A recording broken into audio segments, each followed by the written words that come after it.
Bonjour et bienvenue dans cette vidéo au cours de laquelle nous allons aborder l'importance de la langue d'apprentissage et plus particulièrement l'apprentissage du français par les personnes primo-arrivantes dans le cadre de leur immigration.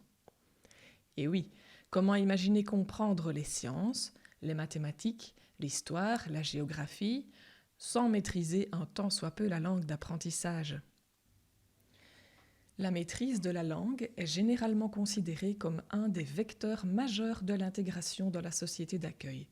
Cette opinion est largement partagée par la plupart des personnes concernées, en particulier celles qui ont des enfants en âge d'être scolarisés. Elles y voient notamment la possibilité d'un avenir épanoui au sein de la société. Le dispositif d'accueil et de scolarisation des élèves primo-arrivants, le DASPA, vise cet objectif. Permettre aux jeunes récemment arrivés en Belgique francophone de maîtriser suffisamment le français pour pouvoir intégrer une classe ordinaire. Mais l'enjeu ne s'arrête pas aux portes de l'école. La langue est une construction culturelle complexe. Parler une langue signifie, en quelque sorte, penser d'une certaine manière. Apprendre une langue dans la perspective de s'intégrer au sein d'une société suppose dès lors d'en apprendre les normes et les codes. Tout un programme. Quand apprend-on le mieux une langue étrangère ? Le sens commun considère que plus on est jeune, plus on assimile rapidement et durablement une nouvelle langue. Cette affirmation mérite toutefois d'être nuancée. Certes, les capacités cognitives diminuent avec l'âge, mais cette diminution peut être compensée par d'autres facteurs favorables, par exemple une connaissance approfondie de la langue maternelle ou d'une autre langue étrangère. C'est ce qu'on appelle les compétences métacognitives sur les apprentissages et métalinguistiques sur les langues. L'adulte pourra aussi s'appuyer utilement sur son expérience de la vie en société en général. L'oreille adulte pâtit par contre généralement d'une moindre capacité à percevoir et reproduire des sons nouveaux. Certaines inhibitions sociales ou l'appréhension à se lancer dans de nouveaux apprentissages sont également plus fréquentes avec l'âge. Chez l'enfant, l'apprentissage de la langue, maternelle ou étrangère, s'opère généralement sans distinction, en même temps que le développement des compétences cognitives et psychosociales. L'assimilation linguistique est naturelle, spontanée, intégrée, tandis qu'elle risque d'être déséquilibrée, dissociée ou forcée chez l'adulte. La curiosité, le besoin d'apprendre, l'implication affective sont également facilitants, surtout lorsque l'enfant bénéficie d'une attention bienveillante dans son entourage. Mieux encore, apprendre une nouvelle langue peut donner à l'enfant le sentiment d'être un explorateur, de découvrir un nouvel espace stimulant, en particulier si ses parents y sont moins habiles que lui. La question fait quasiment consensus dans les recherches récentes. Pour un enfant qui ne présente pas de troubles cognitifs particuliers, passer d'une langue à l'autre ne pose aucun problème. Comment apprend-on une langue étrangère ? Durant 1 an et demi à 2 ans, le bébé s'imprègne naturellement de sa langue maternelle. Il intègre progressivement les sonorités, les rythmes, les intonations, les accents toniques, les structures et les mots du bain oral qui l'entoure. C'est une phase qu'on peut qualifier d'informelle, au cours de laquelle il apprend les usages d'une langue partagée par une plus ou moins large communauté d'êtres humains, mais aussi une culture familiale avec ses expressions et caractéristiques propres. Cet apprentissage précoce va largement conditionner son registre de langue et son champ lexical. À l'école, l'enfant va découvrir ensuite les rouages et les spécificités de la langue écrite. Plus précisément encore, il va s'initier à la langue didactique, c'est-à-dire ce qui permet d'apprendre le fonctionnement de la langue, la grammaire, la syntaxe, la conjugaison, l'orthographe, etc. C'est ce qu'on appelle la langue d'apprentissage. Cette interaction entre langue orale, écrite et didactique est un point crucial à prendre en compte dans l'apprentissage d'une langue étrangère. Prenons un exemple. J'habite en Belgique francophone et je souhaite apprendre le russe. Quelle démarche vais-je effectuer ? Je vais probablement m'inscrire à un cours de russe. Que va-t-il se passer durant ce cours ? Je vais vraisemblablement apprendre dans un ordre jugé opportun par le professeur, du vocabulaire, comment construire une phrase, où placer le verbe, etc. Bref, je vais apprendre de manière structurée un russe didactique. Imaginons maintenant que l'entreprise pour laquelle je travaille m'envoie en Russie. Là, je vais être directement confronté à un russe oral du quotidien, parfois informel, lors de la pause café par exemple. La plupart des enfants primo-arrivants scolarisés dans le pays d'accueil font les deux expériences en même temps. L'école va tenter de leur enseigner la langue didactique afin de leur permettre de s'insérer le plus rapidement possible dans le champ scolaire. Mais ce qui va motiver le jeune à apprendre la langue d'accueil, c'est avant tout la volonté de communiquer avec son entourage, c'est-à-dire avec la réalité sociale dans laquelle il évolue désormais. C'est donc essentiellement une langue orale, informelle, qui va l'imprégner. Pour schématiser ce double jeu, disons qu'à l'école, le discours émane la plupart du temps d'une seule personne référente, l'enseignant, qui s'adresse à une assemblée, la classe, contrairement aux interactions plurielles d'une situation informelle. Cette personne parle souvent de quelque chose qui n'est pas là, registre conceptuel, pour des raisons implicites, réussir son année, construire une compétence future, trouver sa place dans la société. Le mode d'emploi scolaire répond peu au besoin fondamental d'être en interaction avec autrui, besoin d'autant plus important pour le primo-arrivant que c'est précisément ce qui va lui permettre d'apprivoiser son nouvel environnement. Certains chercheurs soulignent dès lors l'importance des apprentissages informels qui se déroulent au contact des camarades durant les récréations, les repas, les bavardages en classe, etc.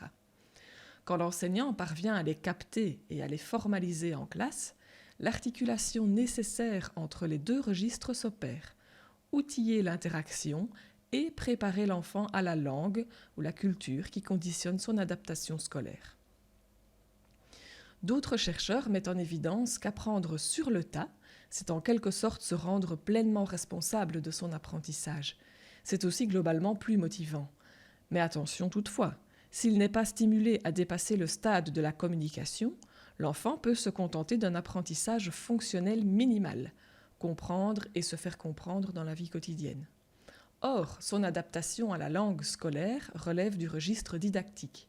C'est là tout le défi et l'art de l'enseignant.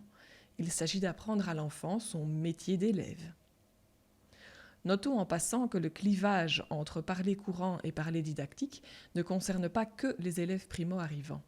Les élèves francophones dont la culture familiale est éloignée de la culture scolaire rencontrent des difficultés similaires.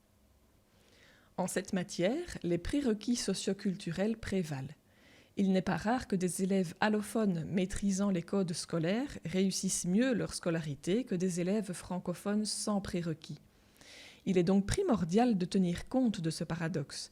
Maîtriser le langage de l'école, prérequis de la famille et de la scolarité antérieure, prime sur la maîtrise de la langue orale. Les mots de l'école, un verbe, un triangle, sont-ils des termes familiers qu'il suffit de traduire ou sont-ils vides de sens, ne générant aucune représentation mentale? Le rituel du journal de classe est-il coutumier ou inconnu? L'enfant se représente-t-il une ligne du temps? Etc. Le sujet est d'autant plus complexe que le français est une langue alphabétique particulièrement opaque. L'œil ne voit pas ce que l'oreille entend et vice-versa. Pour un allophone, le défi est immense. Dans cette complexité qui dépasse largement le propos de cette capsule, prenons l'exemple d'une pratique créative développée par deux enseignantes de la Haute École Robert Schuman de Virton. Avec des enseignants de maternelle et primaire, elles mènent un projet de valorisation des langues parlées à la maison par les enfants. Une des actions de ce projet s'attache à faire entrer les langues à l'école, notamment par la traduction d'albums jeunesse. Des parents de différents centres d'accueil pour migrants des environs sont invités à animer des séances de lecture plurilingues en classe. Les vertus de l'album jeunesse rencontrent simultanément plusieurs besoins essentiels relevés précédemment. En premier lieu, la dimension affective de l'album est prétexte à créer des moments privilégiés, associés pour certains aux histoires qu'on raconte en famille, par exemple au moment du coucher. Il peut s'offrir, s'admirer, se feuilleter pour le plaisir, se toucher, se sentir. Il convoque l'imaginaire plutôt que la réalité, parfois difficile du quotidien.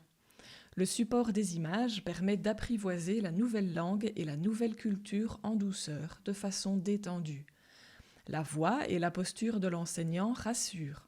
L'enfant est généralement disposé favorablement au bain de langue sans même s'en rendre compte. La fonction narrative retient ici toute notre attention. La compréhension du récit est soutenue par l'interaction entre le texte et les images. Parfois, le texte traduit fidèlement ce qui est représenté par l'image et inversement. En langue étrangère, cette redondance peut contribuer à sécuriser l'apprentissage. Dans d'autres cas, l'image révèle plus que le texte. Elle peut, par exemple, situer l'action dans son contexte. Le texte peut également en dire plus que l'image. Mais l'intérêt principal de l'image, c'est qu'elle révèle souvent des éléments implicites en adressant des clins d'œil au lecteur. Ces éléments sont particulièrement connotés culturellement.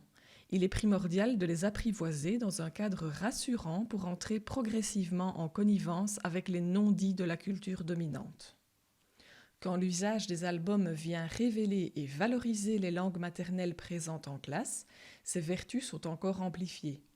Inclusion, coéducation, normalisation du plurilinguisme sont autant de facteurs favorables à l'estime de soi, aux apprentissages en général et à l'apprentissage d'une langue étrangère en particulier. Comment apprend-on une culture dans et par la langue ? L'effort cognitif qu'exige l'apprentissage d'une langue étrangère s'inscrit dans une dimension culturelle essentiellement implicite. Prenons l'exemple de la syntaxe. Il s'agit d'une forme de hiérarchie entre les éléments qui composent la phrase. L'ordre des mots est parfois radicalement différent d'une langue à l'autre. Faites le test lorsque vous traduisez une phrase dans une langue étrangère. La syntaxe implique presque toujours de penser différemment. Un francophone qui veut exprimer en néerlandais une idée au passé composé devra, par exemple, si cette idée requiert beaucoup de compléments, contrarier sa hiérarchie naturelle pour placer le participe passé en bout de phrase. Des évidences francophones comme la notion grammaticale de genre, la conjugaison, la concordance des temps ou encore l'infinitif n'existent tout simplement pas dans certaines langues. Même les verbes être et avoir, piliers de la structuration linguistique et mentale d'un francophone, sont loin d'être universels. On l'aura compris, l'apprentissage d'une langue étrangère va bien au-delà d'un simple apprentissage de vocabulaire et de règles grammaticales qu'il s'agirait d'agencer correctement. Notre langue maternelle nous conditionne, nous structure, nous habite et, en quelque sorte, nous habille d'un certain style de pensée. S'en décentrer pour pouvoir appréhender un autre mode de perception et d'expression nécessite à tout le moins de se sentir en sécurité. D'où l'importance de permettre aux primo-arrivants de continuer à parler leur langue maternelle. D'abord parce que le degré de maîtrise de la langue maternelle constitue le fondement linguistique et psychocognitif de l'acquisition d'autres langues. On apprend toujours une langue en regard de ce qu'on connaît déjà du fonctionnement d'une autre langue. Ensuite, parce que la langue maternelle demeure la plupart du temps un refuge nécessaire pour des parts non négociables de nous-mêmes, qui touchent à notre identité. Certains parents allophones, dans une volonté de bien faire, décident de ne plus parler la langue maternelle au sein du foyer. Certains enseignants recommandent également de parler le plus possible le français à la maison. Ce bon sens commun est pourtant contredit par la recherche. Il se révèle la plupart du temps contre-productif. Mieux vaut une langue maternelle riche, structurante et structurée qu'un français approximatif, fluctuant et mal prononcé. Le risque est de créer un crible phonologique flottant et des structures syntaxiques instables. Mieux vaut un bilinguisme assumé qu'une hiérarchisation qui contraindrait l'enfant à reléguer sa langue maternelle dans la sphère de l'intime. Le risque est d'amener l'enfant à dissocier l'affectif de sa langue maternelle du cognitif de sa langue scolaire. Ce n'est bénéfique ni pour l'une ni pour l'autre. Pour développer les concepts abordés dans cette vidéo, voici les documents qui m'ont permis de la réaliser. Pour plus d'informations sur le projet mené par la Haute École Robert Schuman, n'hésitez pas à nous contacter pour obtenir un descriptif ou, mieux encore, vous pouvez vous adresser directement à la Haute École. Je tiens à remercier très chaleureusement Dani Crutzen pour son aide précieuse et ses conseils avisés. Merci à vous pour votre attention. Vos demandes de formation sont les bienvenues à l'adresse info@crilux.be.